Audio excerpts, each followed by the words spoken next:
Hello my dear Embibers, very good morning and how are you all. कैसे हैं भाई? Audio video बता दे, सब कुछ परफेक्ट है? Is everything fine? Audio video बेटा सब सही है? जल्दी से मुझे एक बार थम्स अप कर दो। हाँ सब परफेक्ट। ऑडियो वीडियो शुरू करते हैं। मैं बिल्कुल ठीक हूँ प्रेरणा, ठीक है, मैं बिल्कुल सही हूँ। आप सब लोग बताओ आप कैसे हैं? जल्दी से एक बार खुद को एक्नॉलेज करो। ऑडियो वीडियो सब परफेक्ट है ये भी बता दें। तो शुरुआत करते हैं आपके बैच के। देखो आज हम बात करने वाले हैं कंजंक्शंस को लेके। अब एग्जाम बिल्कुल पास में है, तो मेरा मोटो बस इतना है कि मैं आपको सब कुछ रिवीजन करा दूं। देखो अभी कुछ ऐसी टर्म्स आएंगी जैसे कंजंक्शंस होते हैं, कितने तरीके के होते हैं, लाइक सबऑर्डिनेट कंजंक्शन है, कोऑर्डिनेट कंजंक्शन है। सबऑर्डिनेट के अपने पार्ट्स हैं, टाइम के लिए आता है या फिर बेटा कंडीशन के लिए आता है। कोऑर्डिनेट के लिए अपने होते हैं कि कोऑर्डिनेट कंजंक्शंस में हमें हमसे कहा जाता है कि जैसे कोई कोऑर्डिनेट कंजंक्शन है अगर, तो भाई वो कौन सा है, कम्युलेटिव है, एडवर्जेटिव है या इलेटिव है, ठीक है। तो ये सारे के सारे क्वेश्चंस हैं, मतलब सारे ही क्वेश्चंस हैं। और ये हमें दो तरीके से मदद करने वाले हैं। एक तो हम समझ गए कि पार्ट्स ऑफ स्पीच में सीधे सीधे क्वेश्चन पूछ लेगा, कंजंक्शन पूछ लिया बहुत आसान है। लेकिन अगर ये पूछ लिया कि सबऑर्डिनेट है या कोऑर्डिनेट है तो थोड़ा डिफिकल्ट है। फिर कोऑर्डिनेट में यदि ये पूछ लिया कि ये कोऑर्डिनेट में कौन सा वाला है तो और ज्यादा डिफिकल्ट हो जाता है, ठीक है। तो आज हम इन सबका डिस्कशन करने वाले हैं। आई होप सो सब लोग तैयार हैं। ठीक, आज के सेशंस में आपको बता दूं, अभी 8 से 9 बजे आप क्लास में हैं, ठीक है। इसके बाद बेटा 10 बजे से लेके 1 बजे तक जो क्लास होगी, आज हम उसमें बात करने प्रपोजिशन की मैराथन, ठीक है। बेटा यहाँ आपकी प्रपोजिशन की मैराथन होगी, तो इस क्लास को जरूर ज्वाइन करना, ठीक है। मेरी बात समझ गए बेटा? प्रपोजिशन की मैराथन क्लास होगी 10 बजे से 1 बजे तक। एप्लीकेशन पे जरूर ज्वाइन करना, you will get the PDF. और कई दिन बाद मैं आज ठीक महसूस कर रहा हूँ आज कई दिन बाद मुझे ऐसा लग रहा है कि हाँ मैं ठीक से पढ़ा रहा हूँ। वरना कई दिन से बच्चों तबीयत ऐसी चल रही थी कि बस मतलब पढ़ाना आपको जरूर था, वो रिस्पॉन्सिबिलिटी थी। और कल भी फिर आपकी क्लास छोड़ने के बाद सारा दिन कैसे निकला बस पूछो नहीं। तो भाई ये पराक्रम सीरीज है, ठीक है। ये आपके सुबह 7 बजे से 8 बजे से चलती है। और भी एप्लीकेशन पर आपकी जो क्लासेस होती हैं वो भी होती हैं, ठीक है, अचीवर सीरीज के अंदर। तो चलिए शुरुआत करता हूं कंजंक्शंस के बारे में। फटाफट फटाफट बेटा खुद को एक्नॉलेज कर दो, हम सब वही हैं, ठीक है। देखो सबसे पहली बात है, एक चीज याद रखना कंजंक्शंस के बारे में, एक बड़ी सीधी सी बात है कि जो कंजंक्शंस होते हैं ना वो बैलेंस करने के काम आते हैं, ठीक है। बैलेंस करने के, जैसे अगर मैं एक सेंटेंस में, अब ये जोड़ने के काम आते हैं तो सबको पता है, बैलेंस कैसे करता है वो बताते हैं, ठीक है। जैसे देखो मैंने एक सेंटेंस लिखा, मानो हम कहते हैं कि अगर नाउन है दो, तो मैंने ये तो कर दिया कि राम एंड मोहन होगा। लेकिन मैं ये बताना चाह रहा था कि ही लिव्स, ठीक है, in the forest. He lives in the forest, ठीक है। एंड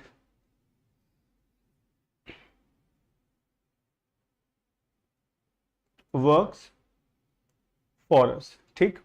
तो अगर मैं देखूं तो इन द फॉरेस्ट क्या है बेटा, ये जो लिव्स क्या है, ये एक वर्ब है, ठीक है, ये प्रेडिकेट है। एंड वर्क्स फॉर अस ये एक प्रेडिकेट है। तो आप दो प्रेडिकेट को भी जोड़ सकते हैं, तो कहने का मतलब बैलेंस होगा। अब हम बात करें कि जैसे एडवर्ब्स होती हैं। अब एडवर्ब जो होती है वो दो तरीके से आती हैं। मानो एक एडवर्ब हो सकती है कि हम एक ही तरीके के एडवर्ब लगा दें, या तो मैनर लगा दें या प्लीज लगा दें। और एक होता है एडवर्ब्स को हम अलग अलग कर दें, ठीक है। जैसे देखते हैं, जैसे हमने एक सेंटेंस लिखा है ये वाला, amphibian can live on land and in water, ठीक है। अब यहां समझेंगे तो आप देखिए कि ऑन लैंड क्या है, एडवर्ब ऑफ प्लेस है ना, इन वाटर क्या है, एडवर्ब ऑफ प्लेस है, ठीक है। तो अगर ये दोनों एडवर्ब सेम है तो आपको एंड कंजंक्शन लगाना पड़ा, ठीक। अगर एडवर्ब्स अलग अलग हो जाएं, मानो आपने कहा होता कि she danced,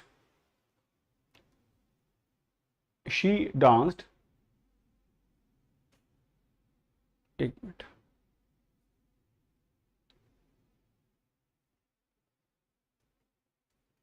in the hall last night, ठीक है। हमें एमपीटी को भी मेंटेन करना होगा ना। तो इन द हॉल क्या है, ये एक एडवर्ब है, एडवर्ब ऑफ प्लेस, और लास्ट नाइट क्या, एडवर्ब ऑफ टाइम है। तो आपको कोई कंजंक्शन नहीं लगाना है, ठीक है। तो एक तो ये याद रखना कि जो कंजंक्शन जब भी यूज किया जाएगा, दो सेम पार्ट ऑफ स्पीच को, दो फ्रेजेस को और दो सेंटेंसेस को बैलेंस करने के लिए ही यूज होगा, ठीक। और उसके दोनों तरफ लिखे गए जो पार्ट्स ऑफ स्पीच होते हैं वो भी बिल्कुल सेम ही होते हैं। जैसे कुछ क्वेश्चंस आपको एग्जाम में परेशान कर सकते हैं। सबसे पहले एक क्वेश्चन से शुरुआत करें। मानो हमने सेंटेंस कहा कि he is honest and poor. एक चीज तो ये याद रखेंगे, he is honest and poor. ठीक है, यहां से मैं दो चीजें आपको समझा दूं। एक कंजंक्शन जैसे मैं बताऊंगा सबके बारे में आज बोल बोल के, उसे याद रखेंगे। अब जैसे एंड होता है, एंड क्या करता है बेटा, दोनों चीजों को कनेक्ट करने की कोशिश करता है सेम, या तो दोनों स्टेटमेंट पॉजिटिव हो या फिर दोनों स्टेटमेंट नेगेटिव हो। ठीक है, लेकिन वही हमारा कंजंक्शन होता है बट। तो एक पॉजिटिव होगा, एक नेगेटिव होगा, और एक नेगेटिव होगा तो एक पॉजिटिव होगा, कंट्रास्ट को शो करता है। ठीक है, तो आपने कहा he is honest and poor, तो ऑनेस्ट की यदि मैं बात करूं तो पॉजिटिव होगा, और पुअर की यदि मैं बात करूं तो नेगेटिव होगा। तो ही इज ऑनेस्ट है बट ईमानदार तो है लेकिन गरीब है बेटा। तो यहाँ जो करेक्ट कंजंक्शन होगा वो क्या होगा, वो बट होगा। तो एक बात ये समझनी है कि पार्ट्स ऑफ स्पीच को तो जोड़ेगा ही, अपने फंक्शंस को भी कैरी करेगा। ठीक है, अच्छा एक सेंटेंस ऐसे देख, अगर मैं कहता हूं कि he is rich, he is rich but miser. Good morning बच्चे, he is rich but miser. बताओ इस सेंटेंस का करेक्ट आंसर क्या होगा, जल्दी करो। अगर ये सेंटेंस सही है तो नो एरर होगा, अगर इनकरेक्ट है तो करेक्ट करके लिखें। ही इज रिच बट माइजर। जल्दी से आंसर मार्क करो, फटाफट आंसर मार्क करो।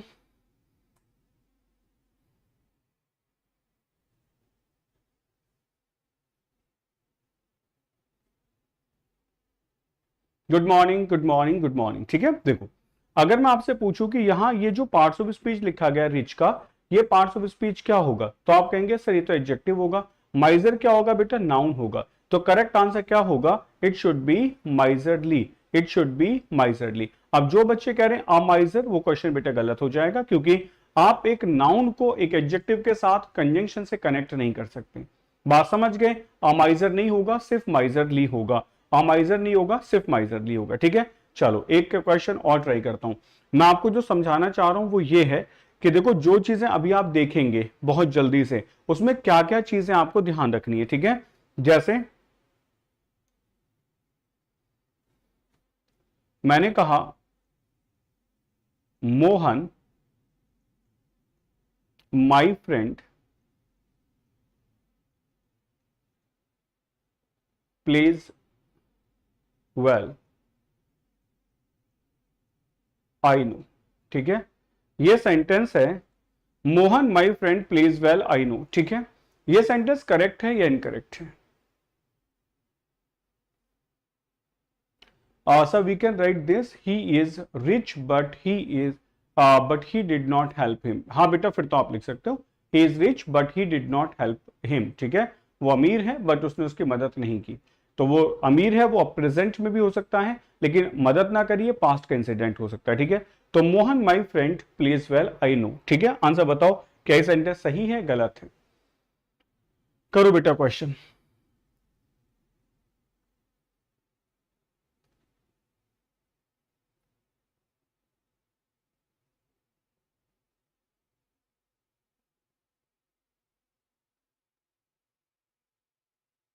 करेक्ट है। ठीक है, सुनो, अगर मैं सेंटेंस लिखूं आई नो, मैं जानता हूं। ठीक है, आई नो मैं जानता हूं, तो आपको समझ आ रहा होगा ये एक तरह की ट्रांजिटिव वर्ब है ना, तो इसका यहाँ ऑब्जेक्ट लगा होना चाहिए।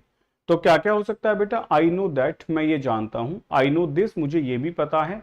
और आई नो दोज फैक्ट्स, मतलब मुझे वो फैक्ट्स भी पता है। ठीक है, समझ आ रहा है? हाँ, करेक्ट नहीं है, ध्यान से समझो। तो मैं जानता हूं आई नो, मैंने पूछा मैं जानता हूं आई नो। अब मैं आई नो से पूछ रहा हूं कि व्हाट, तुम क्या जानते हो, जल्दी से आंसर बताओ। इस सेंटेंस को पढ़ो, Mohan my friend plays well I know. ठीक है, मैं जानता हूं, मैं क्या जानता हूं, Mohan my friend plays well, कि मोहन जो मेरा मित्र है ना वो अच्छे से खेलता है, वो मैं जानता हूं। तो आपको समझ आ रहा होगा कि इस व्हाट का आंसर कौन दे रहा है, Mohan my friend plays well, ये इस व्हाट का आंसर दे रहा है। परफेक्ट है। अगर ये बेटे इस व्हाट का आंसर दे रहा है तो करेक्ट आंसर ये हुआ कि ये ऑब्जेक्ट होना चाहिए। अब अगर ये ऑब्जेक्ट है तो ऑब्जेक्ट क्या बन सकता है, याद करो, ऑब्जेक्ट बन सकता है नाउन, ऑब्जेक्ट बन सकता है प्रोनाउन, और ऑब्जेक्ट बन सकता है बेटा आपका जेरेंट। तीन चीजें बन सकता है ना। अब ये जो नाउन होता है, नाउन में सिर्फ एक वर्ड नाउन भी ऑब्जेक्ट हो सकता है, क्लियर है बेटा? नाउन फ्रेज भी ऑब्जेक्ट हो सकती है, क्लियर है? बताते जाना। और नाउन क्लॉज भी ऑब्जेक्ट हो सकता है, नाउन क्लॉज भी ऑब्जेक्ट हो सकता है। Clause is the combination of subject and verb. ठीक है, तो करेक्ट आंसर ये होगा बेटा, मोहन के पहले आपको दैट लगाना होगा। बस ये सेंटेंस चाहो तो आप सीधा लिख लो, I know that Mohan my friend plays well. ठीक है, आ गया समझ? आपका यहाँ कंजंक्शन मिसिंग था। तो that Mohan my friend plays well I no, आप चाहें तो इसको ऐसे लिख लें और आप चाहें तो इसको ऐसे लिख दें, आई know that Mohan my friend plays well. ठीक है, तो ये चीजें आप ध्यान से समझो। आप कहेंगे सर हमें पेपर में कैसे पता चलेगा, क्योंकि इतनी अच्छी ग्रामर एकदम से तो नहीं हो सकती। तो पेपर में आप ये सोचो कि अगर दो सेंटेंस लिखे गए हैं, Mohan my friend plays well, और दूसरा सेंटेंस आई नो लिखा गया है, तो आपको ये समझना होगा कि अगर ये दोनों सेंटेंसेस हैं तो दो सेंटेंसेस को एक साथ लिखने के बस दो ही तरीके हैं दुनिया में।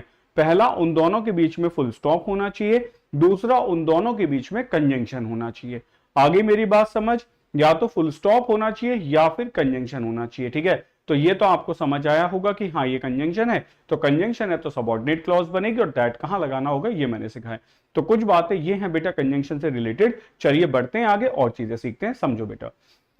ये जो कंजंक्शंस होते हैं, मेजर कंजंक्शन हमारे दो होते हैं, एक होते हैं बेटा कोऑर्डिनेटिंग कंजंक्शन और एक होते हैं सबऑर्डिनेट कंजंक्शन। ठीक है, कभी कभी आपसे ये भी पूछ लेगा कोरिलेटिव कंजंक्शन। अब ये कोरिलेटिव क्या होते हैं, हम एक वर्ड आपको बोलते हैं कि जब ईदर आता है तो ईदर के बाद हमेशा और लगाते हैं, तो बच्चा कहता है और क्या है, तो हम कहते हैं इसका कोरिलेटिव पार्ट है, कोरिलेटिव पार्ट है। तो ऐसे जो कंजंक्शंस होते हैं like either or, neither nor, not only but also, whether or होगा, ठीक है, और बोथ एंड होगा, इसको आप कोरिलेटिव कंजंक्शंस कहते हैं। पहले याद रहेगा, एक समझने वाली बात है, क्योंकि मैं इसलिए टर्म को यूज कर रहा हूं बिकॉज एग्जाम में आपने देखा है ना नई टर्म्स बहुत पूछी जाती हैं और कभी भी एक नई टर्म को इंट्रोड्यूस कर देते हैं। तो इस बार हमने बहुत सारी नई ग्रामर की टर्म्स को आपको शो करा है। तो क्या समझ आ रहा है, कोऑर्डिनेट कंजंक्शन, कोरिलेटिव कंजंक्शन है, सबऑर्डिनेट कंजंक्शन। ठीक है, जैसा नाम सजेस्ट करता है, कोऑर्डिनेटिंग का मतलब होता है बेटा इंडिपेंडेंट, इंडिपेंडेंट यानी कि ऐसे सेंटेंसेस जो इंडिपेंडेंट होते हैं वो कोरिलेट कोऑर्डिनेटिंग कंजंक्शन से जुड़ते हैं, और सबऑर्डिनेट का मतलब होता है बेटा डिपेंडेंट, जो किसी के ऊपर डिपेंड करते हैं। ठीक है, याद करना बहुत आसान है, क्वेश्चन जब आप निकालोगे तो देखो पेपर में आपको जो निकालना है वो ऐसे निकालना है। ये जो कोऑर्डिनेटिंग कंजंक्शंस होते हैं बच्चे, इन्हें याद कर लो, बस एक टर्म है मेमोरेटिव फैन बॉयज, आप इसको याद कर लो बस। ठीक है, याद रहेगा क्या क्या है बेटा, एफ फॉर होगा, ए फॉर एंड होगा, एन फॉर नॉर होगा, बी फॉर बट होगा, ओ फॉर और होगा, वाई फॉर येट होगा और सो होगा। ये आपके किस में आते हैं, ये आ जाते हैं बच्चे आपके कोऑर्डिनेटिंग कंजंक्शंस में। क्या बिल्कुल सही है, इसको याद कर लेंगे, एक बार थम्स अप कर दो। अब इससे आप कहेंगे कि क्या क्या फायदा हमें होगा, वो मैं आपको बता देता हूं। मैं एक सेंटेंस लिख देता हूं, आपको इसके फायदे बता देता हूं, क्या क्या आपको समझ आने वाला है। ठीक है, जैसे आपने सेंटेंस कहा,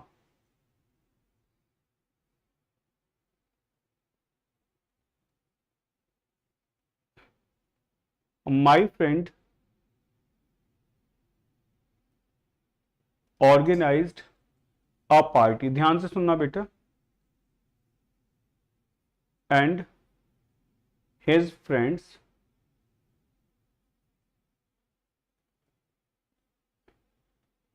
enjoyed all the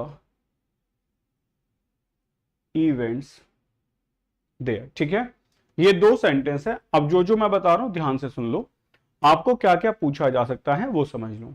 my friend organised a party, यहां से लेके यहां तक, ये जो आप लिख रहे हो my friend organised a party, इसको लिखो पहले।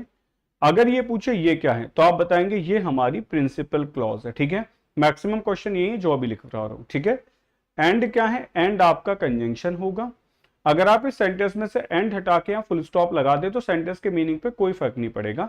माई friend organised a party, full stop, his friends enjoyed all the events there, सब लोगों ने खूब मजे किए। ठीक है, तो इसका मतलब ये हुआ कि ये जो सेंटेंस लिखा गया है ये मीनिंग में तो इंडिपेंडेंट है लेकिन एंड से जुड़ा हुआ है, तो यहां से लेके यहां तक जो लिखा जाएगा इसको आप क्या कहेंगे, इसको आप कहेंगे सर ये लिखा गया है कोऑर्डिनेट, कोऑर्डिनेट क्लॉज। बेटा कौन सी है ये, कोऑर्डिनेट क्लॉज है। ठीक है, इस कंजंक्शन को आप क्या कहेंगे, एंड को, इसको आप कहेंगे कोऑर्डिनेट। बेटा क्या कहेंगे इसको, कोऑर्डिनेट कंजंक्शन कहेंगे। क्या आपको बात समझ आई। ठीक है, तो आप क्या चीजें सीखे, प्रिंसिपल क्लॉज है या आपकी कोऑर्डिनेट क्लॉज होगी, एंड जो कंजंक्शन होगा वो कोऑर्डिनेट कंजंक्शन होगा। ठीक है, क्या बातें क्लियर है, इतना समझ आ गया।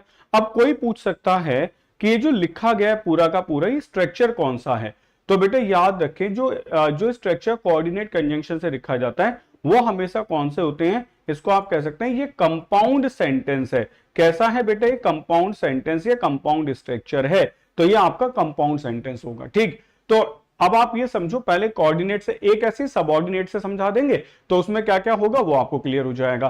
तो आपको बस फैन बॉयज याद करना है, तो आपका काफी हद तक बेनिफिट हो जाएगा कि जो फैन बॉयज होता है वो हमेशा कोऑर्डिनेट कंजंक्शन होगा और वो बेटा कोऑर्डिनेट क्लॉज बनाएगा। पूरा स्ट्रक्चर आपका कंपाउंड कहलाएगा, एक प्रिंसिपल क्लॉज होगी, एक कोऑर्डिनेट क्लॉज होगी, ठीक है, ये आपको याद रखना है। नेक्स्ट आ जाओ, एक बेटा थोड़ा सा इंपॉर्टेंट क्वेश्चन बनता है, ये आपको याद करना होगा। ये जो कोऑर्डिनेट, हाँ सुंदर बाबू को बेटा ज्वाइन करो सब लोग एक साथ में, ठीक है। कल तो भाई मैं पीडीएफ भी शेयर नहीं कर पाया, कल रात तक, मतलब आज सुबह उठने के बाद मुझे ठीक लगा, कल रात तक मैं ना ग्रुप देख पाया, पूरा सर बहुत तेज दर्द कर रहा था। लेकिन अब मैं ठीक हूं, तैयार हूं, एंड भाई सैटरडे हमारी मैराथन क्लास भी, I have to get ready for that. सुबह 8 बजे से लेकर रात को 8 बजे तक होगी। जितना भी मैंने आपको पढ़ाया है, आपके सिनोनिम्स की क्लास छूट गई थी तो वो नया होगा, एंटोनिम्स का रिवीजन होगा, इडियम्स एंड फ्रेजेस होगा, स्पॉटिंग एरर्स होगा, पार्ट्स ऑफ स्पीच के कुछ क्वेश्चंस होंगे, ठीक है। ये सब कुछ मैं आपको करा दूंगा बेटा एक ही दिन में, मतलब वो 500 क्वेश्चंस रहेंगे और आपको सबके गो थ्रू, यानी कि किसी ने अगर पहली कोई क्लास मिस की है तो उसको ऑलमोस्ट सब कुछ क्लियर हो जाएगा, ठीक है। चलो शुरू करते हैं। तो भाई यहां आपको 4 चीजें याद करनी है, सुन लो भाई, ये 4 ना क्वेश्चंस हैं, ये आपको देखो बाकी एरर में मदद नहीं करेंगे, ये आपको पार्ट्स ऑफ स्पीच के क्वेश्चन में बढ़िया से मदद कर देंगे। सबसे पहला होता है cumulative cumulative coordinating conjunction. Cumulative का मतलब क्या होता है? कम्युलेटिव सम करना होता है ना, जोड़ना होता है, तो ये आपस में बस जोड़ता है। I went to buy grocery and my brother went to the clinic, ठीक है, मैंने ये किया उसने ये किया, मैंने को दोनों को जोड़ दिया। नेक्स्ट आता है ऑल्टरनेटिव, जैसा इनका नाम है, नाम याद करने हैं बेटा, हेल्थ प्रियोरिटी है, बिल्कुल सही बात है, आपको भी एग्जाम देना, मुझे पढ़ा, तभी तो मैंने क्लास छोड़ी थी कल, समझ गए, तभी मैंने क्लास छोड़ी थी और रात मैंने लैपटॉप ऑन नहीं किया बिल्कुल भी, क्योंकि मुझे था कि अगर मैं रिलैक्स नहीं करूंगा फिर मैं दोबारा से वैसे ही फंस जाऊंगा। ओके चलो आ जाओ। तो हमने क्या कहा, ऑल्टरनेटिव।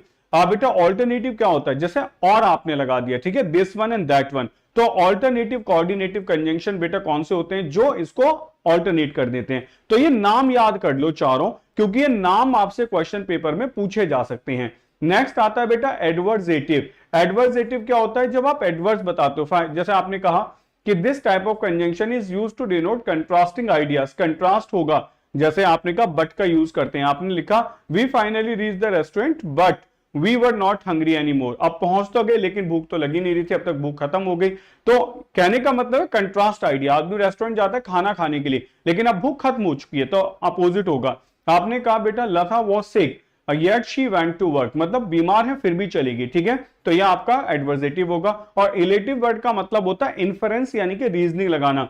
तो this type of conjunction is used to indicate an observation or inference, मतलब I can not go out as plan for it is raining heavily, मतलब मैं नहीं जा सकता जैसा प्लान है, क्योंकि बता रीजन क्या है, इट इज रेनिंग हैविली। ये आपका बेटा निष्कर्ष निकल के आ गया कि बारिश तेज है इसलिए नहीं जा सकते। I had to buy some grocery so I went to the super market, grocery खरीदनी थी इसलिए मुझे जाना पड़ा वरना मैं नहीं जाता, ठीक है।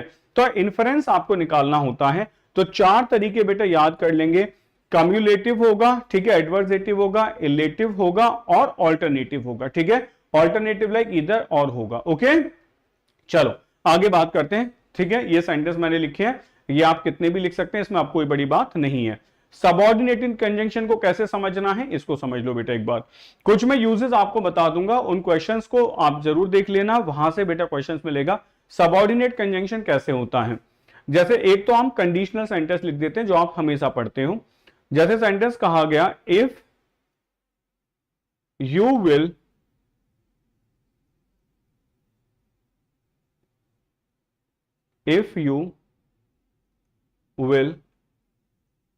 work hard, you will be selected। सही है। अब ये क्वेश्चन आपके सामने है, अब कहा क्या जाता है भाई, कहा ये जाता है कि if you will work hard, if के बाद कभी विल नहीं लगाते, ठीक है, इफ के बाद कभी विल नहीं लगाते, तो हमने विल हटा दिया, तो क्या आंसर होगा, इफ यू वर्क हार्ड होगा। तो कहने का मतलब ये हो गया कि ये दोनों सेंटेंस में यदि मैं देखूं तो ये मेरी कौन सी क्लॉज होगी बेटा, दिस वन, ये जो क्लॉज मैंने लिखी है ये हमारी प्रिंसिपल क्लॉज होगी, और ये जो if you will work hard होगा ये हमने कहा हमारी कंडीशनल क्लॉज है, ठीक है, ये हमारी कंडीशनल क्लॉज है, इसको रिजल्ट क्लॉज कह सकते हैं, ठीक है। तो अगर मैं देखूं तो जो कंडीशनल क्लॉज है ये कहीं ना कहीं प्रिंसिपल क्लॉज के ऊपर डिपेंडेंट है ना। अगर प्रिंसिपल क्लॉज का टाइम फ्यूचर में है तो आप देख सकते हो कि कंडीशनल क्लॉज का टाइम प्रेजेंट में होते हुए भी फ्यूचर का मीनिंग देता है, तो ये इसके ऊपर डिपेंडेंट है। तो एक तो ये तरीका हो गया। तो एक तो हमने कंडीशनल से समझा थोड़ा सा कि कैसे आंसर होगा। एक सेंटेंस ये होता है जब आप ये कहते हो आई know that, I know that, ठीक है। अगर ये सेंटेंस प्रेजेंट में है तो आपको इसको प्रेजेंट में भी लिख देना होता है कि मोहन इज अ डॉक्टर, ठीक है। आई know that Mohan is a doctor, ठीक है। तो अगर आप ये देखें कि ये जो दैट है बेटा आई नो है, इसके बाद मोहन इज अ डॉक्टर है, तो जो दैट है ये कंजंक्शन बेटा इस सेंटेंस को कनेक्ट करता है। इन दोनों के बीच में टाइम का एक संबंध है। यदि मैं आई नो का आई न्यू कर दूं तो मुझे कहना होगा I knew that Mohan was a doctor, मुझे पता था मोहन एक डॉक्टर था, ओके। तब मैं पास्ट की बात कर रहा हूं क्योंकि ये मेरा परसेप्शन है, ये मेरी इंफॉर्मेशन है जबकि मैं बात कर रहा हूं तब की, ठीक है।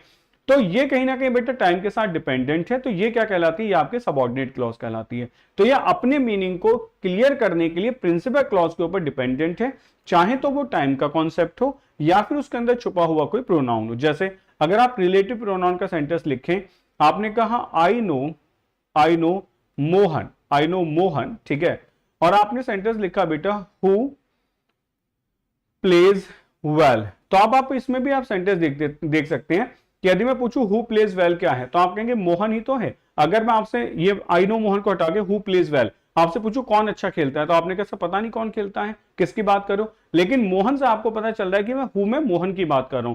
तो ये कहीं ना कहीं हु अपनी मीनिंग को लेके किसके ऊपर डिपेंडेंट है, तो ये बेटा कहीं ना कहीं आपके प्रिंसिपल क्लॉज के ऊपर डिपेंडेंट है। तो एक बात तो ये, अब इसको ब्रेक कर लेते हैं। क्या क्या करना है, इन सब के अंदर जैसे आई नो मोहन है ये हमेशा प्रिंसिपल क्लॉज होगी, ठीक है। जो कंजंक्शन के बाद वाला सेंटेंस होगा वो आपका क्या होगा, वो हमेशा आपका सबऑर्डिनेट क्लॉज होगा। ये भी क्लियर है, सबऑर्डिनेट क्लॉज होगा, ठीक है। अब ये पूरा का पूरा जो स्ट्रक्चर होगा ये कैसा बनेगा, तो ये आप कह सकते हैं सर ये बनेगा आपका कॉम्प्लेक्स सेंटेंस। कैसा बनेगा, दैट विल बी बेटा कॉम्प्लेक्स सेंटेंस। तो वहां कंपाउंड बनता है और यहां कॉम्प्लेक्स बनता है, ठीक है। अब ये जो हु है इसको लेके बहुत सारे क्वेश्चंस अलग अलग पूछे गए। हु क्या है, देखो सबसे पहली बात हु इस वर्ब के लिए सब्जेक्ट का काम कर रहा है तो आप इसको प्रोनाउन कह सकते हैं। दूसरी बात हु इन दोनों सेंटेंस को जोड़ता है तो इसलिए मैं इसे कंजंक्शन भी कह सकता हूं। तो जब ये प्रोनाउन होता है, कोई पूछे कौन सा प्रोनाउन है, तब आप कहेंगे भाई ये रिलेटिव प्रोनाउन है। कौन सा प्रोनाउन है, तब ये रिलेटिव प्रोनाउन होगा, यानी कि हु आपका रिलेटिव प्रोनाउन भी है और हु आपका कंजंक्शन भी है। अब कोई पूछे कि कंजंक्शन कौन सा है तो आप बता सकते हो क्योंकि डिपेंडेंट मीनिंग को देता है, तो ये आपका सबऑर्डिनेट, कौन सा बेटा, सबऑर्डिनेट कंजंक्शन है। क्या आपको क्वेश्चंस क्लियर हो गए। अब बच्चे पूछते हैं कि सर अगर ये सब कुछ दे दे तो हमें पेपर में क्या करना है।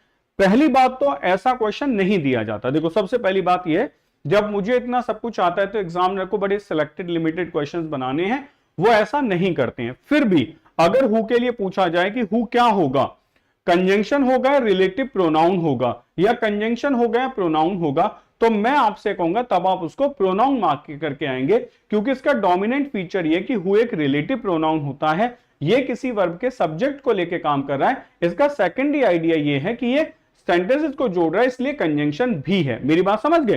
पहले ये रिलेटिव प्रोनाउन है क्योंकि ये किसी वर्ब का सब्जेक्ट है।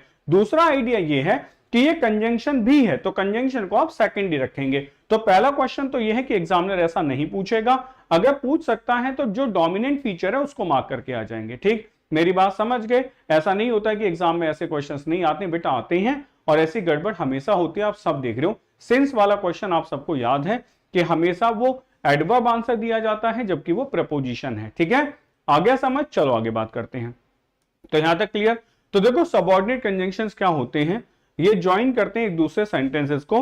The depending clause is called the subordinate clause कहते हैं, while the other is called the main या प्रिंसिपल क्लॉज। ठीक है, गुड मॉर्निंग निशा, गुड मॉर्निंग। ठीक, आगे आ जाओ।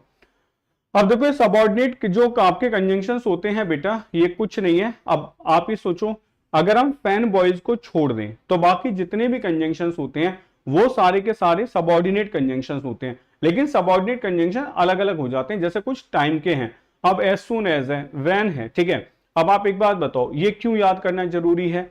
आप ऐसे याद करो बेटा इसको। देखो मैं वो बात कर रहा हूं जो एग्जाम में आएगी। मैं ये थोड़ी कह रहा हूं कि एज सून एज से सेंटेंसेस बनाओ।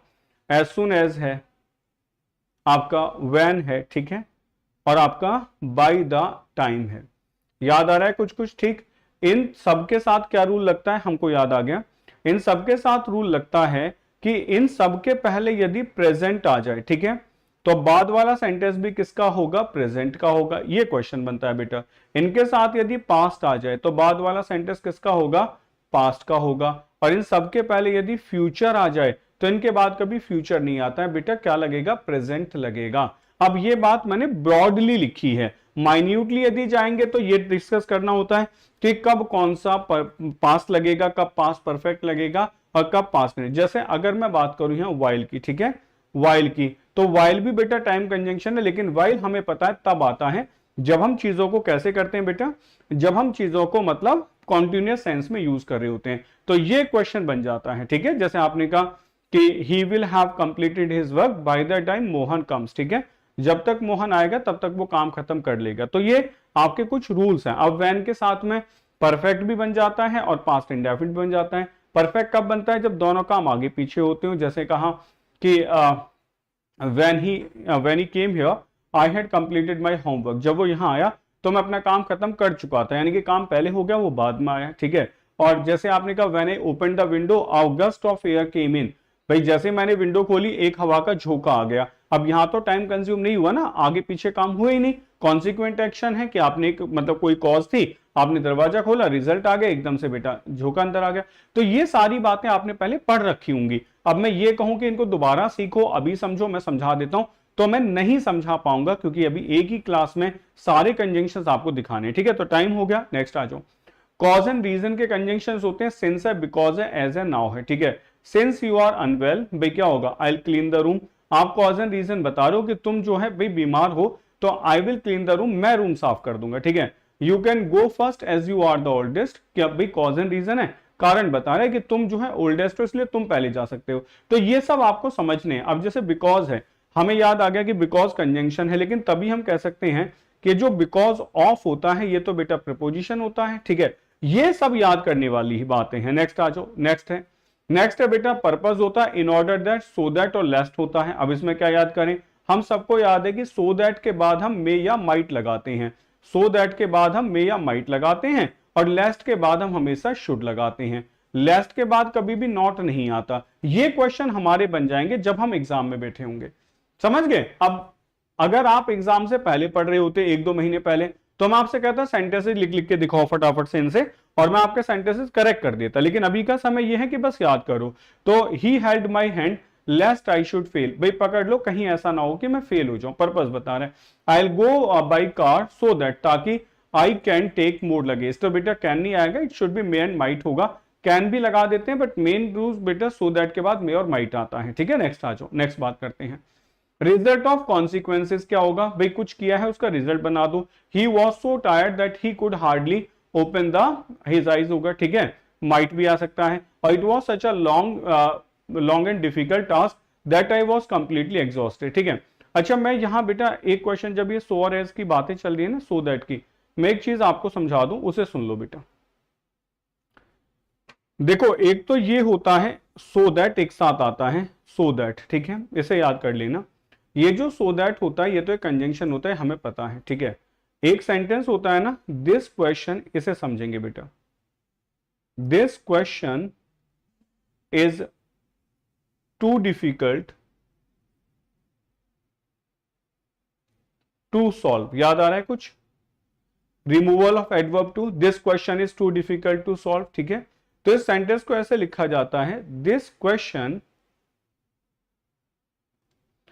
Is so difficult that no one can solve, या तो ऐसे लिख लो या फिर इसको पैसिव में लिख दो, it can not be solve, बेटा दोनों में से जो आप चाहें वो कर लो, ठीक है। अब समझना यह है कि जब सो दैट एक साथ लिखा जाता है तब इसका पार्ट ऑफ स्पीच क्या होता है, और जब अलग अलग होता है तब पार्ट ऑफ स्पीच क्या होता है, समझ जाओ। जब आप सो दैट एक साथ लिखते हैं लाइक दिस वन, तो आपने कहा ये कंजंक्शन होगा, ठीक है। ही वॉज सो टायर्ड, ये अलग अलग लिखा है ना, ये सो टायर्ड है, ठीक है। ही वॉज सो टायर्ड, इतना थका हुआ है, that he could hardly open his eyes होगा। अब जो मैं देख रहा हूं वो समझना आपको यहां होगा। तो जैसे आपने कहा कि this question is so difficult, तो सो का पार्ट ऑफ स्पीच क्या होगा, ये अब एक एडवर्ब बन जाएगी, ठीक है। और जो डिफिकल्ट होगा वो क्या होगा, वो हमेशा एडजेक्टिव होगा। और ये जो दैट यहां लिखा गया, अब ये बच्चे आपका क्या बन जाएगा, कंजंक्शन बन जाएगा। तो this question is so difficult, ये इतना डिफिकल्ट है that no one can solve it, कि इसे कोई सॉल्व नहीं कर सकता। आ गया समझ?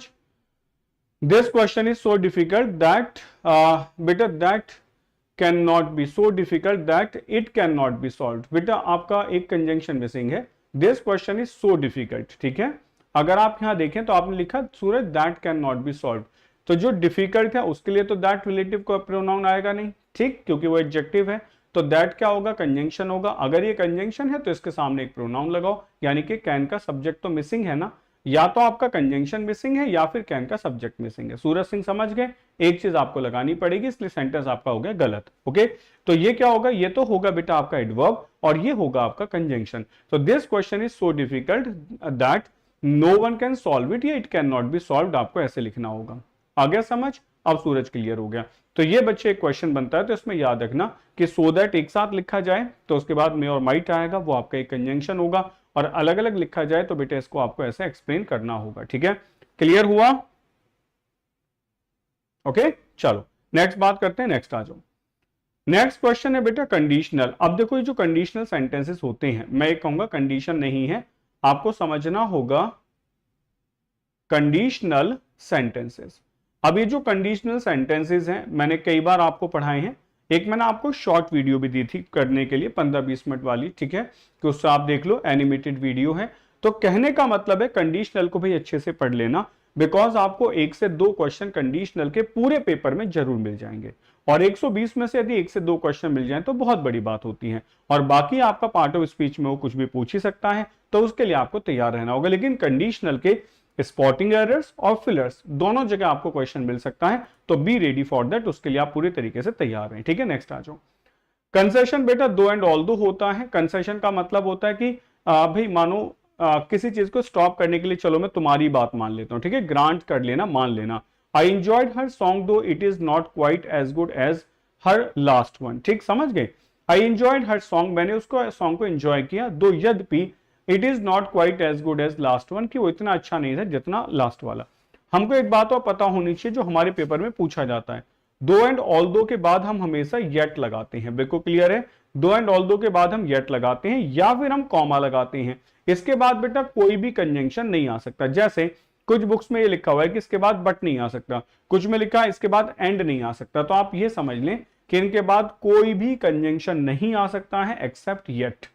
आपको सिर्फ और सिर्फ येट लगाना है। कंट्रास्ट ऑल्सो, बिल्कुल जैसे आपने कहा although he is rich he is dishonest, यद्यपि वो अमीर तो है लेकिन वो कैसा है, फिर भी डिसऑनेस्ट है। तो जो हम बोलते हैं ना कि यद्यपि वो अमीर है फिर भी डिसऑनेस्ट है, लेकिन डिसऑनेस्ट है, तो जो लेकिन वाली साउंड हिंदी में निकलती है, ट्रांसलेशन की ध्यान करते हो ना, तो करेक्ट आंसर ये होता है बेटा ऐसे केसेस में हम क्या करते हैं, यहां बट लगा देते हैं, तो बट नहीं आता, येट आता है। तो ये क्वेश्चन बना, हमें समझ आ रहा है कैसे होगा। अच्छा, ऑल्दो एंड दो के सिंगुलर जो मतलब सेम मीनिंग देने वाले वर्ड्स होते हैं वो होते हैं, एक तो होता है आपका डिस्पाइट। ये क्वेश्चन आपने अभी जब हम फिलर कल करा रहे थे तब भी करा था, उससे पहले भी आपने प्रीवियस में देखा होगा। तो डिस्पाइट के बाद ऑफ नहीं आता, एक तो ये पता ही होगा, ठीक है। एक होता है बेटा in spite of, in spite of मतलब के बावजूद, ठीक है। जैसे आपने कहा in spite of bad song I मतलब आई क्वाइट एंजॉयड इट, ठीक है, बुरा होने के बावजूद भी मैंने उसे एंजॉय किया, ठीक है। Despite his dishonesty, मतलब he is rich या he is favored by many, मतलब इसकी डिसऑनेस्टी के बावजूद भी उसको फेवर किया जाता है। तो मैं आपको बताऊं ये थोड़ा थोड़ा सेंस जो सेंस होता है वो इक्वलेंट देते हैं, लेकिन अंतर समझना है। डेस्पाइट और इंस्पाइट जो होते हैं ये दोनों प्रपोजिशन होते हैं और ये दोनों कंजंक्शन होते हैं। तो अगर फिलर डालते हुए आपको ये दिक्कत महसूस हो कि सर दोनों का मीनिंग सेम सा लग रहा है, कौन सा वाला फिल करूं, तो at that time you have to check कि वो प्रपोजिशन फिल करवा रहे हैं, कंजंक्शन फिल करवा रहे हैं। अगर कंजंक्शन फिल करवा रहा होगा तो आपको दो सब्जेक्ट ऑफ वर्ब देखने के लिए मिलेंगे, यानी कि दो सब्जेक्ट दो प्रेडिकेट देखने के लिए मिलेंगे, और किसी वजह से प्रपोजिशन होगा तो सिर्फ एक सब्जेक्ट प्रेडिकेट होगा और प्रपोजिशन का ऑब्जेक्ट होगा। मुझे लगता है बात समझ आई होगी। एक बार बेटा थम्स अप कर दो कि ये क्वेश्चन काफी बार पूछा गया है और बच्चे इसमें कंफ्यूज हो जाते हैं कि सर डेस्पाइट भी पूछ रहा है और ऑल्दो भी पूछ रहा है और दोनों का मीनिंग काफी हद तक सेम ही होता है, तो हम कैसे इसको अलग अलग करें। तो एक प्रपोजिशन है और एक कंजंक्शन है, ठीक है। And bring that bottle, go over there, बेटा एडवर्ब होगा, वहां चले जाओ, ओवर देयर, ठीक है, वहां जाने के लिए यूज किया गया। अब ये प्रपोजिशन तो आपका बिल्कुल नहीं हो सकता क्योंकि देयर आगे एडवर्ब लगा हुआ है धनंजय, ठीक है। चलो नेक्स्ट आ जाओ।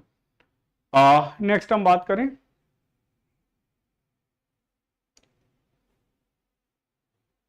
ठीक है, नेक्स्ट आ जाओ। अब हमने कहा कंपैरिजन। अब देखो as as so as, as as आता है आपका एफर्मेटिव और नेगेटिव सेंटेंसेस में, ये तो पढ़ा रखा है, ठीक है।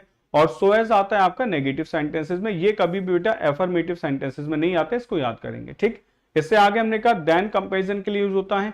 ये जो THEN है, इस वर्ड से कभी कंफ्यूज मत होना। ये जो THEN आता है ये एडवर्ब ऑफ टाइम होगा, ये एडवर्ब ऑफ टाइम होगा, तो इसको अलग करो THEN वालों को, ठीक है। नेक्स्ट आपका आता है एज मच एज, ठीक है, तो ये आपका पॉजिटिव वर्ड है, एज मच एज होगा। तो he is as tall as his father and he is stronger than his brother होगा। तो कंपैरिजन के लिए आप ये सारी कंजंक्शन यूज करते हैं, अब आप इनका यूज कर सकते हैं, ठीक है। तो एज एज भी कंजंक्शन है, सो एज होगा, एज मच एज होगा और देन होगा, ठीक। THEN आपका एडवर्ब होता है। नेक्स्ट आ जाओ। ये जो को रिलेटिव कंजंक्शंस होते हैं, ये वाली लिस्ट बेटे ये होती है, ईदर और होगा, नीदर नॉट होगा, बोथ एंड होगा, वेदर और होगा, नॉट ओनली बट ऑल्सो होगा, ठीक है। इन्हें याद कर लेंगे, ये भी काफी काम के होते हैं, समझ रहे हो मेरी बात।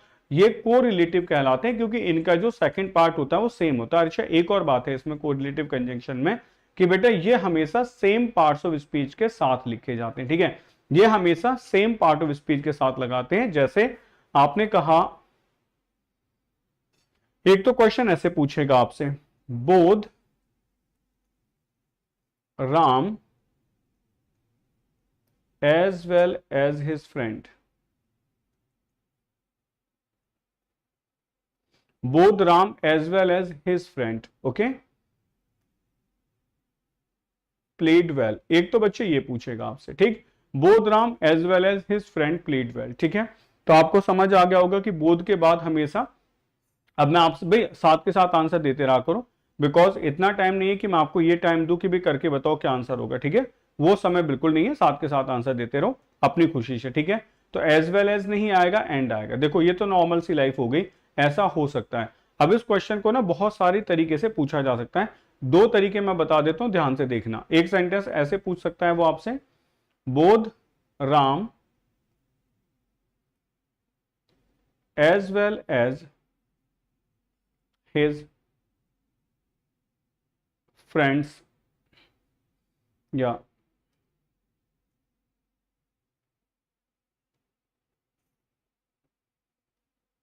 प्लेज वेल, ठीक है। एक तरीका तो ये हो जाएगा कि वो ऐसे आपसे पूछ ले और इसमें वो डिवाइड कर दे ऐसे A, B और C। एक तो ये क्वेश्चन है, और एक इसी क्वेश्चन को वो ऐसे पूछ सकता है, both Ram as well as his friend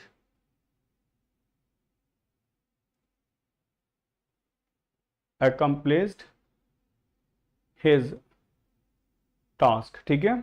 ये A हो गया, ये आपका B हो जाएगा और ये आपका C हो जाएगा, ठीक है। देखो अब ये दो क्वेश्चन है, ध्यान से देखो।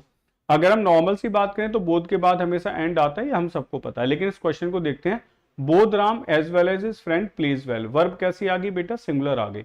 तो यदि मैं बोध के एज वेल एज की जगह एंड लगा दूं तो दोनों कंजंक्शन आपस में जोड़ देगा, बोध को, राम को एंड हिज फ्रेंड को।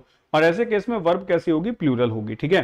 तो एक तरीका ये होगा कि अगर क्वेश्चन ऐसे फंस जाए तो आप यहां एंड ना लगा के बोध को हटा देंगे, Ram as well as his friend बन जाएगा। अब राम कैसा होगा, सिंगुलर होगा, क्योंकि एज वेल एज के साथ जोड़ेंगे नाउन प्रोनाउन में, वर्ब हमेशा फर्स्ट वाले नाउन या प्रोनाउन के अकॉर्डिंग ही आती है। तो राम के अकॉर्डिंग क्या होगा बेटा, प्लीज होगा। पहला क्वेश्चन क्लियर है, दूसरा आ जाओ। अब दूसरे वाले में देखते हैं, both Ram as well as his friend accomplished, ये वर्ब की सेकंड फॉर्म है। ना वर्ब की सेकंड फॉर्म के ऊपर तो ये फर्क पड़ता ही नहीं है, ध्यान से सुनना, वर्ब की सेकंड फॉर्म के ऊपर तो ये फर्क पड़ता ही नहीं है कि जो सब्जेक्ट है वो सिंगुलर है या प्लूरल है। इसका मतलब मैं क्या करूं बेटा, इसमें एंड लगाऊं या बोध को हटाऊं, ध्यान से बताओ जल्दी सोच के। लास्ट वाले सेंटेंस में मैं क्या करूं, एंड को लगाऊं या बोध को हटाऊं, लास्ट वाला आपके ऊपर है, जल्दी से बताओ बेटा। एंड लगाऊं तो एंड लिख दो, बोध हटाऊं तो बोध लिख दो, ठीक है। एंड आगे समझ विकास पाल, ठीक है। अब देखो होता क्या है बेटा, दो तरीके से चीजें आती हैं। जब आपका कोई सब्जेक्ट होता है तो एक तो सब्जेक्ट के हिसाब से वर्ब आती है, लेकिन आप याद करो एक उसका बेटा पॉजिटिव केस भी तो आता है ना, जिसको आप पॉजिटिव एडजेक्टिव्स कहते हैं, डिटर्मिनर कहते हैं या फिर प्रोनाउन कहते हैं, ठीक है। तो अगर मैं यहां देख रहा हूं तो पॉजिटिव केस हिज लिखा गया है। यहां जैसे मुझे वहां वर्ब प्लेस जो थी ना वो ये आइडिया देती है कि सब्जेक्ट सिंगुलर है, यहां मुझे हिज ये आइडिया देता है कि सब्जेक्ट सिंगुलर है। यदि मैं बोथ के साथ हिज फ्रेंड को जोड़ दूं तो ये दोनों बेटा टास्क को करेंगे, इसका मतलब है देयर आना चाहिए। तो मुझे यहां हिज से पता चलता है कि यहां भी सब्जेक्ट सिंगुलर होगा, तो बेटा इसमें भी बोथ नहीं आएगा। ये सब सोचना होता है, इंग्लिश बिल्कुल कैलकुलेटिव है। ध्यान से सीखोगे समझोगे तो बेटा क्लियर हो जाएगा, नहीं सीखोगे समझोगे तो प्रॉब्लम रहेगी रहेगी, ठीक है। हाँ, इसमें भी बोथ को रिमूव करना ही होगा क्योंकि हमारा जो एडजेक्टिव है वो सिंगुलर है। तो अगर आप वहां एंड लगा देंगे तो आपको हिज का भी देयर करना पड़ जाएगा, फिर यहां हिज किसी भी केस में आ नहीं सकता है, ठीक है। हाँ हाँ, तो आ रहा है ना समझ कि ये सब क्वेश्चंस हैं। देखो ये सब भाई आप जब फाउंडेशन बैचेस पढ़ते हैं तो आपको बहुत ध्यान से कराए जाते हैं सोच समझ के, और जो बच्चे क्लास में हैं उनको पता है यूट्यूब पे भी जब मैं प्रैक्टिस कराता हूं तो ये सब समझाता हूं, क्योंकि यही सब चीजें हैं जो आपको बाकी स्टूडेंट से अलग कर सकती हैं।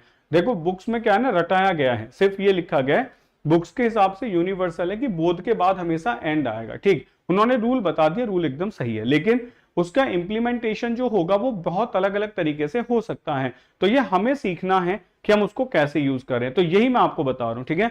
तो मुझे लगता है यहां से अलग कुछ क्वेश्चन नहीं है, एक सेंटेंस और लिख रहा हूं, उस क्वेश्चन को आप सॉल्व कर देंगे तो बिल्कुल याद रहेगा कि हाँ भाई आपने चीजें कर रखी हैं। एक क्वेश्चन और कराऊंगा यहां से, फिर हम आगे शुरू करते हैं, ठीक है। नेक्स्ट आ जाओ। एक क्वेश्चन है,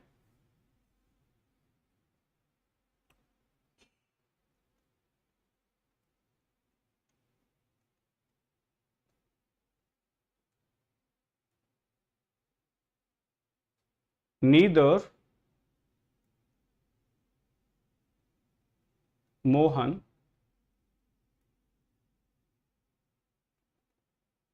sang well nor danced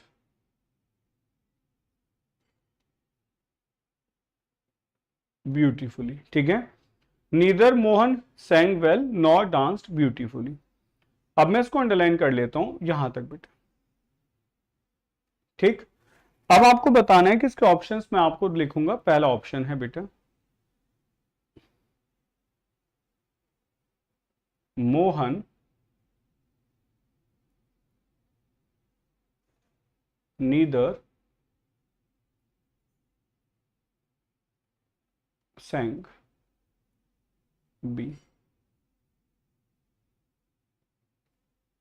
neither did Mohan sang, C, neither did Mohan sing, D, no improvement. चलिए भी बताएं क्या आंसर होगा। Mohan neither sang, neither did Mohan sang, neither did Mohan sing और नो इंप्रूवमेंट। जल्दी से आंसर लिख दो, क्या आंसर है। फटाफट फटाफट आंसर करो इस क्वेश्चन का। धनंजय बातें तो सब याद हैं, लेकिन मैं कभी कभी देखता हूं कि कुछ जगह आपकी परफॉर्मेंस एकदम गड़बड़ा जाती है, ठीक है। सुनो बच्चों, इस क्वेश्चन का जो आंसर है वो दो तरीके से बन सकता है। अगर देखो हमें ऑप्शंस ना दिए गए हों, ठीक है, नो एरर। रानी सिंह तो बहुत ही गड़बड़ है बच्चे। नीदर नॉर को यदि आप देखें तो नीदर जो लिखा गया मोहन यानी कि नाउन के पहले लिखा गया है, और नॉर बेटा डांस यानी कि वर्ब के पहले लिखा गया, ठीक है। तो रानी या तो बहुत अलग बात हो गई। अब समझना इस क्वेश्चन के दो आंसर पॉसिबल हैं। पहला, अगर हम ये वाला सेंटेंस देखें तो हमारे सेंटेंस सही है, मोहन नीदर सैंग नॉर डांस्ड, ठीक है, समझ पा रहे हो। अब नीदर जो है सैंग यानी कि वर्ब के पहले है, और नॉट डांस्ड यानी कि वर्ब के पहले है, ठीक है, ये आंसर सही है। नीदर के साथ डिड लगा दो, वर्ब के सेकंड फॉर्म लगा दी, आंसर हो नहीं सकता है। और नो इंप्रूवमेंट है नहीं, हमने प्रूव कर दिया। तो neither did Mohan Singh will be the correct answer. ये आंसर क्यों होगा, अब समझो। इन दोनों सही आंसर को यदि मैं कंपैरिजन करता हूं तो यहां लिखा गया इन्वर्जन, यहां लिखा गया इन्वर्जन, याद आ रहा है, यहां इन्वर्जन हो गया बेटा, ठीक है। अब ये जो सेंटेंस है ये दो तरीके से आपको सपोर्ट कर रहा है। पहला, एक तो ये बैलेंस कर रहा है, डिड वर्ब के पहले नीदर आ गया, सेकंड फॉर्म के पहले नीदर आ गया, ठीक है। दूसरा ये क्या बता रहा है, इन्वर्जन भी बता रहा है। तो आप याद करें जब आपको एडवर्ब पढ़ाया गया था तो उसमें इन्वर्जन बताया गया था। अगर कोई भी सेंटेंस नेगेटिव एडवर्ब से शुरू होता है, नेगेटिव कंजंक्शन इन सब से शुरू होता है, तो आप हमेशा उस सेंटेंस को इन्वर्जन में लिखते हैं। तो यदि ये सेम क्वेश्चन आपके सामने आ जाए और ऑप्शंस आपसे पूछ ले तो प्लीज आप इन्वर्जन वाले आंसर को करेक्ट करके आएंगे। अगर सी ऑप्शन में ना दिया गया हो तो हमें ए वाला करेक्ट करना पड़ जाएगा, ठीक है। अगर सी वाला भी मानो गलत दिया हो गया होता, कुछ ऐसे लिख दिया होता नीदर मोहन सिंह, ठीक है, तो हम इसको भी गलत मानते, फिर हम ए वाला आंसर करेक्ट मान के आते। यानी कि अगर ए और सी दोनों हैं तो सी वाला आंसर करेक्ट होगा, और दोनों में से कोई एक है तो वही आंसर करेक्ट हो जाएगा। समझ आ रहा है? ठीक, चलिए भाई आगे बढ़ते हैं। तो जो जो चीजें देखो जहां जहां हैं उन्हें सुन लो। अब ये वाले सेंटेंस की ईदर यू लीव और आई कॉल यू और आई कॉल द पुलिस, ये सब बेटा आपको नहीं करने हैं, ये सब याद रखने वाली बात है, ठीक है। नेक्स्ट आ जाओ। एक तो बच्चों एमवाइब की एप्लीकेशन को डाउनलोड कर लेना, जो बच्चे आज नए जुड़े हैं, क्योंकि एमवाइब की एप्लीकेशन डाउनलोड करने के बाद 10 बजे से 1 बजे के बीच में मैराथन क्लास होगी बेटा प्रपोजिशन की। मैं आपको ये कह रहा हूं भाई, वो तो मैं आपको शेयर नहीं कर पाया था लिस्ट, क्योंकि मेरी तबीयत ठीक नहीं थी, लेकिन मैं आपको आज शेयर कर दूंगा। जो भी प्रपोजिशन के बारे में आपने पढ़ा है, देखो ध्यान से सुनो, बी सीरियस। आपको 1 घंटा मिलेगा 9 से लेकर 10 बजे के बीच में, ठीक है। कुछ नहीं करना है, ब्रेकफास्ट करो और अपना पूरा 1 घंटे में सारा प्रपोजिशन का रिवीजन करके आओ। ध्यान से सुनो, पूरा प्रपोजिशन का 1 घंटे में बेटा रिवीजन करके आओ 9 से 10 के बीच में। 10 बजे क्लास करना शुरू करो। वहां आपको प्रपोजिशन से रिलेटेड जो भी क्वेश्चन में डाउट है उन्हें कलेक्ट करके लेके आओ, उन क्वेश्चंस का डिस्कशन करेंगे। क्या आप मेरी बात समझ गए? मेरी बात आप समझे? तो 1 घंटा यदि आप देंगे ना अभी प्रपोजिशन के लिए, आप यकीन मानो आपकी परफॉर्मेंस बेहतर हो जाएगी, आपका कॉन्फिडेंस आएगा और आपके पास पूछने के लिए क्वेश्चंस भी होंगे और डाउट्स भी होंगे, ठीक है। तो मेरा कहना यह है कि 9 बजे मैं क्लास जब छोड़ दूं तो उसके बाद में 1 घंटा सिर्फ और सिर्फ प्रपोजिशन पढ़नी है। सही है ना? सारा रिविजन करके आए और क्लास में बैठे। जिन क्वेश्चंस में आपको दिक्कत आती है वो मुझसे पूछें। जो फैक्ट आपको समझना है, मानो कि सर इनका एक ये यूज समझ नहीं आता है, ओवर हमें समझ नहीं आता, बिटवीन हमें समझ नहीं आता, ड्यूरिंग क्लास मैं आपको समझाऊंगा। 3 घंटे की क्लास है, 100 क्वेश्चंस है। आप जो डाउट पूछेंगे वो भी मैं आपको बता दूंगा। क्लास चाहे 3 की जगह 4 घंटे हो जाए, लेकिन आप तब छोड़ेंगे जब आपको पूरा सेटिस्फेक्शन हो।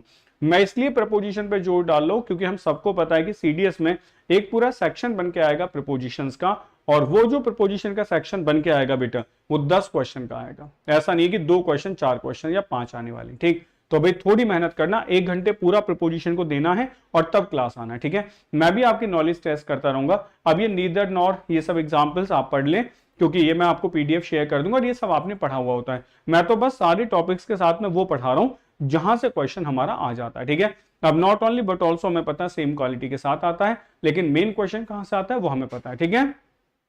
नेक्स्ट आओ, नेक्स्ट देखते हैं। बेटा एक क्वेश्चन मैं आपको बताता हूं, ये वाला, ये याद रखना।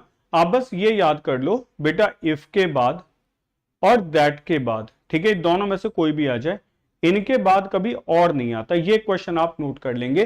दैट के बाद और इफ के बाद कभी और नहीं आता है, सिर्फ और सिर्फ वेदर के बाद और आता है, ठीक है।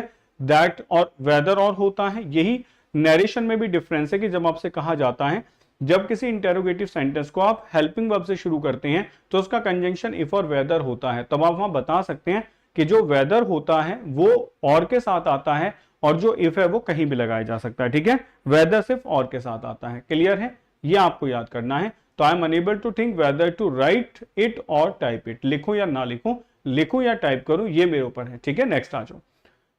तो वेदर और का आपको ये याद करना है, वेदर और से और कुछ बनता नहीं है, ठीक है। वेदर की स्पेलिंग देख लेना। अच्छा मौसम भी तो होता है एक वेदर, उसकी स्पेलिंग क्या होती है जरा कमेंट सेक्शन में लिखना फटाफट से, एक वो याद करना है। वेदर और नॉट भी हो सकता है बेटा, वेदर इट और दैट वन, और वेदर नॉट लिखो। एज सुन एज के एग्जाम्पल्स मैंने आपको टाइम कंजक्शन में पढ़ाई दिए, जैसा कि वो होगा एज सुन एज के बाद में और आपका बेटा सब्जेक्ट होगा, सीधे सीधे सेंटेंस लिखा जाएगा। WHETHER, WEATHER होता है बेटा। रानी सिंह अगर वेदर की स्पेलिंग ये लिख रही हो तो गलत है। हार्डली, स्कैर्सली, बेयरली याद कर ले।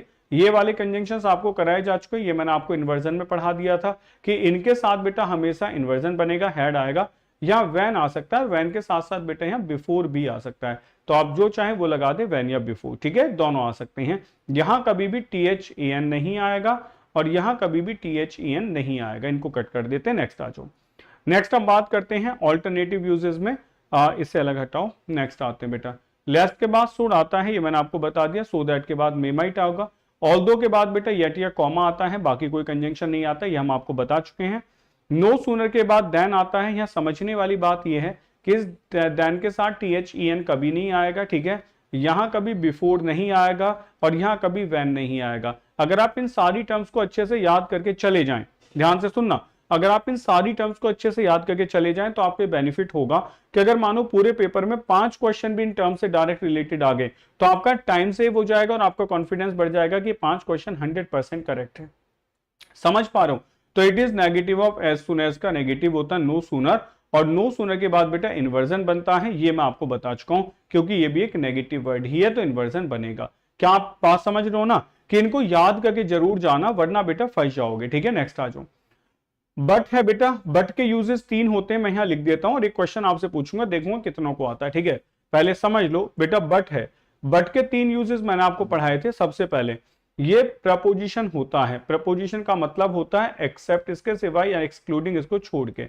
दूसरा बेटा एक कंजंक्शन होता है, कौन सा? कोऑर्डिनेट, कोऑर्डिनेट जो आज आपको मैंने पढ़ाया था, हिंदी इसकी लिखी जाती है लेकिन हमेशा कंट्रास्ट को शो करता है। ठीक है, और तीसरा बेटा एक कंजंक्शन होता है जहां ये रिलेटिव प्रोनाउन का काम करता है, ऐसे केसेस में सबऑर्डिनेट कंजंक्शन होता है, हिंदी होती है जो नहीं। ये तीनों यूजेस मैंने आपको पढ़ा रखे हैं। तो एक सेंटेंस है बेटा, एक सेंटेंस है nothing but stars are visible at night. एक तो ये सेंटेंस है और एक और है बच्चों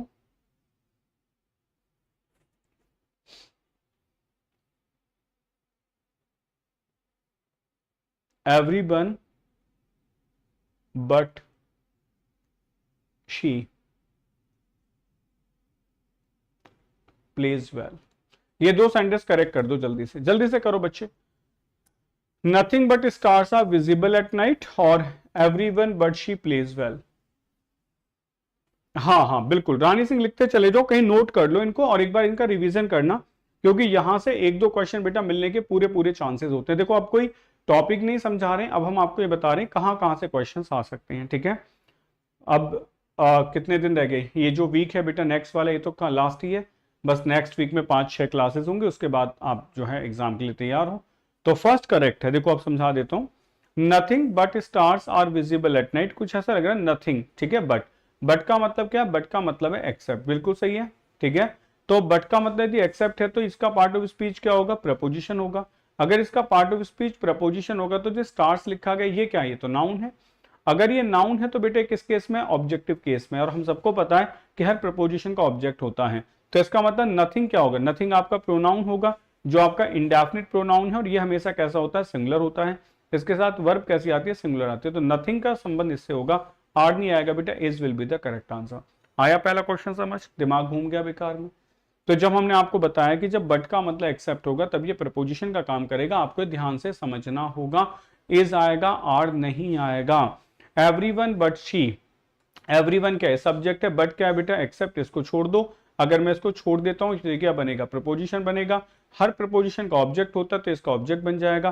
क्या शी ऑब्जेक्ट हो सकता है? आपने कर नहीं सा, तो शी नहीं होगा, तो करेक्ट आंसर क्या होगा? हर होगा। बनाओ बेटा, everyone but her pledge well, ये आंसर लिखा जाएगा। अब आप देख लो भाई कितना समझ आ रहा है। मैं कह रहा हूं ना फोकस्ड रहो, जब किसी को प्रपोजिशन कहा गया तो उसके साथ उसके फीचर्स लगा दो। भाई एग्जामिनर क्या करेगा? एग्जामिनर सिर्फ आपको कंफ्यूज करेगा। अगर आपको ये पता है कि ये प्रपोजिशन होता है, ये कंजंक्शन होता है, तो आप उसको निकाल सकते हो। अगर आप ऐसे ट्रैक से हट जाएं कि पढ़ने में क्या अच्छा लग रहा है तो फिर तो बिल्कुल गलत हो जाएगी। हमें पढ़ने में क्या अच्छा लग रहा है इस बात पे फोकस नहीं करना है, हमें इस बात पे फोकस करना है कि जो सेंटेंस लिखा गया है उसमें किस पार्ट ऑफ स्पीच को यूज किया गया, ये आपके ऊपर फोकस्ड आइडिया होना चाहिए। क्लियर है? चलो आगे बढ़ते, नेक्स्ट आ जाओ बेटा। बट एंड फॉर हो गया, ठीक है। But for use to introduce a reason, but for the traffic I would have reached. Next आ जाओ बच्चे, इसको पढ़ लेना, इसमें मैं अब ज्यादा बीच में डिटेल में नहीं जा रहा हूं। ठीक है बेटा, सिंस एंड फॉर काफी इंपॉर्टेंट होते हैं। सिंस आपका डेफिनिट टाइम के लिए आता है और फॉर आपका इनडेफिनिट टाइम के लिए आता है। ठीक है, कुछ और यूजेस होते हैं। यूजेस ऑफ सिंस, सिंस एक प्रपोजिशन होता है, यहां से क्वेश्चंस आपके पेपर में काफी आते हैं। सिंस बेटा प्रपोजिशन होगा और ये वाला क्वेश्चन सिंस वाला आप लोग कई बार देख सकते हैं कि आपके एग्जाम में पूछा गया। We use since as a preposition with the date of time और a noun phrase, it refers back to the point in time. बेटा पास्ट की बात करता है। I have been waiting for you since morning, time होगा। ठीक है, since the age of 21 noun phrase हो जाएगा। सिंस 1 सितंबर कोई डेट हो सकती है। ठीक है, नेक्स्ट आ जाओ, और क्या होता है सिंस? बेटा सिंस एक कंजंक्शन भी होता है, we use since as a conjunction to introduce a subordinate clause, ठीक है, मीनिंग फॉर टाइम और फॉर इंडिकेटिंग रीजन, टाइम और रीजन के लिए आता है। जैसे आपने कहा it has been so long since I saw you, time होगा, I haven't seen him since he arrived, जब से वो आया टाइम होगा, और he has been back to the office a few times since he retired, जब से वो रिटायर्ड हुआ, ठीक है। नेक्स्ट आ जाओ, तो कंजंक्शन होगा तो बड़ी सीधी बात है, दो सेंटेंस को जोड़ेगा, ठीक है।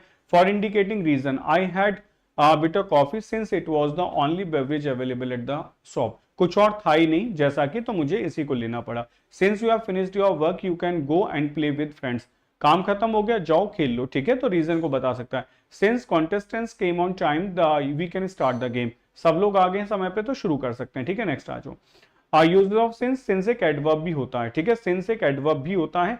ये कब एडवर्ब होगा, जब ये अकेला लिखा जाएगा। Emma went to work in New York a year ago and we haven't seen her since, हमने उसको तब से नहीं देखा है। यदि मैं सिंस के बाद कोई नाउन लगा दूं जैसे सिंस 2010, तो ये फिर आपका क्या बन जाएगा, प्रपोजिशन, ये अब एडवर्ब होगा, ठीक है। he started working for the company in 1995 and has been there ever since, तभी से वहां है। he left home 2 weeks ago and we haven't heard from him since, तब से नहीं सुना, ठीक है, कि एडवर्ब होता है। नेक्स्ट आ जाओ, नेक्स्ट बेटा फॉर कैसे यूजेस है, uses of since as a preposition हो गया है, तो प्रपोजिशन बेटा हमने कहा फॉर इट्स, ये जो होगा ना फॉर है, the town is famous for its cathedral होगा, फॉर माई बर्थडे होगा, एक तो फॉर बेटा आपका कॉज के लिए आता है और आपका प्रपोजिशन होगा। फॉर का यूज हम बेटा किसके लिए कर सकते हैं, ड्यूरेशन के लिए कर सकते हैं टाइम में, for a couple of hours होगा, फॉर आवर्स होगा, इंडेफिनिट टाइम के लिए हम फॉर का यूज करते हैं, ठीक है। और we often use for to introduce the person or people receiving something, जैसे this is for my sister, for their country, तो ये बेटा कुछ यूजेस होते हैं, ठीक है। एक कंजंक्शन होता है मीनिंग बिकॉज, बिकॉज के प्लेस पे हम फॉर का यूज कर सकते हैं, जैसे I have been standing here for I have to catch the bus, कि बिकॉज मुझे बस को पकड़ना है, for you are lagging behind, क्योंकि तुम पीछे चल रहे हो, ठीक है। तो ये बच्चों आज का आपका सेशन है, 9 बज चुके हैं और मैं आपको पीडीएफ शेयर करूंगा, उसमें कुछ क्वेश्चंस भी आपको मिलेंगे सिंस एंड फॉर के, उसके गो थ्रू चले जाना। बाकी 9 बज गए, 1 घंटा है, आप लोग भी फटाफट से प्रपोजिशन का रिवीजन कर लो। 1 घंटे बाद एप्लीकेशन पे मैराथन क्लासेस में मिलेंगे और वहां आपका आज प्रपोजिशन का डिस्कशन है, ठीक है। तो प्लीज पढ़ के आ जाओ, मिलते हैं 1 घंटे बाद, ओके। अब बस कंजंक्शन में इतना बहुत है, ये सब आप भी एक बार रिवीजन कर लो क्योंकि एग्जाम सिर पे रखा है, और अगर कुछ आपको याद आए पढ़ते हुए तब आप आपको उस क्लास में पूछ लेना, वहां भी मैं आपको बता दूंगा कि कोई डाउट है, कोई क्वेश्चन है तो, ठीक है। मिलते हैं नेक्स्ट क्लास में, till then take care, bye bye, जय हिंद एम्बाइबर्स, जय हिंद बच्चों। Keep imbibing.